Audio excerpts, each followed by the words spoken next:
ఏ అమరావతి రైతులనైతే తన రాజకీయ ప్రయోజనాల కోసం ప్రత్యర్థుల మీదకి సంధించే అస్త్రాలుగా చంద్రబాబు నాయుడు ఇన్నాళ్ళు వాడుకున్నారో, ఆయన అమ్ముల పొదిలోని అవే అస్త్రాలు ఇప్పుడు ఎదురు తిరుగుతున్నాయి చంద్రబాబు.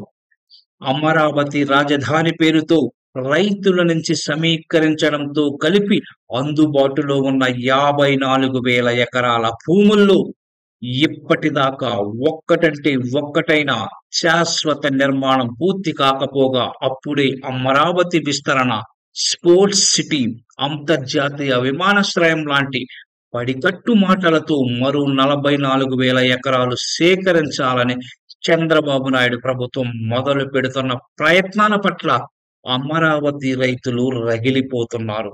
ముందుగా తమ సంగతి తేల్చేదాకా, అమరావతి నిర్మాణం పూర్తి చేసేదాకా ఇతర ఎక్స్ట్రా ప్రయత్నాలు మానుకోవాలని వారు హెచ్చరిస్తున్నారు.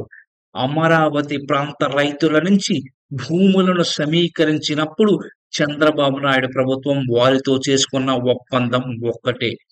పూర్తి స్థాయిలో అభివృద్ధి చేసిన రాజధానిలో మీకు రిటర్నబుల్ ఫ్లాట్లు కేటాయిస్తాం.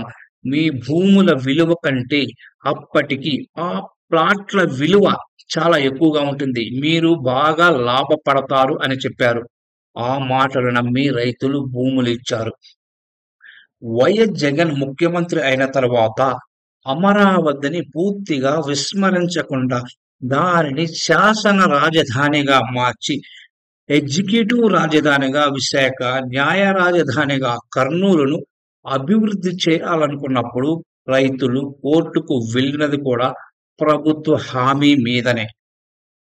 తమకు ఒప్పంద పత్రాల్లో మాట ఇచ్చినట్టుగా అభివృద్ధి చేసిన నగరంలో ప్లాట్లను అందించిన తర్వాతనే ఇతర ప్రయత్నాల జోలికి వెళ్లాలని, అలాగే అమరావతి ప్రాంతాన్ని మాత్రమే ఏకైక రాజధానిగా ఉంచాలని వారు డిమాండ్ చేశారు. వారికి అనుకూలంగానే కోర్టు తీర్పు కూడా చెప్పింది. ఇప్పుడు చంద్రబాబు నాయుడు 4వసారి అధికారంలోకి వచ్చిన తర్వాత 11 నెలలు గడుస్తున్నా ఇప్పటికీ అమరావతిలో పనులకు శ్రీకారం దిద్దలేకపోతుండగా, అప్పుడే పొరుగున ఉన్న మరో 44,000 ఎకరాల మీద కన్నేయడం అనేది అమరావతి రైతుల్లో మంట పుట్టిస్తోంది. చంద్రబాబు నాయుడు మాట తప్పుతున్నారని ఇన్నాళ్ళు ఆయనకు కొమ్ము కాసిన రైతులే ఇప్పుడు మండిపడుతున్నారు.